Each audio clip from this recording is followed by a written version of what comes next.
The other thing that has really struck me about your leadership, and it is, I'm afraid, a difficult contrast with England, is that in England, really things do feel very hierarchical. There's a strong kind of culture of kind of control from the center. You see it in kind of performance management rhetoric, in league tables and all of that.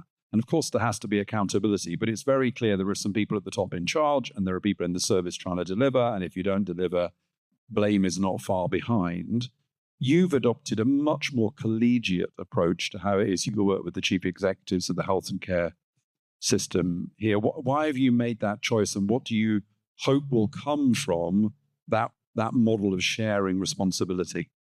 Yeah, I think it starts with the fact I've defined the role that I think I have in a slightly different way, perhaps to the one that's the way which leaders in England have defined them.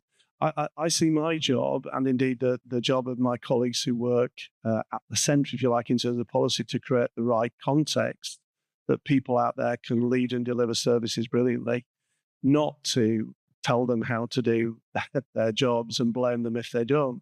And if we don't get it right at the front line, the first question is, well, what did I do wrong that didn't allow those individuals to do the best job they could do?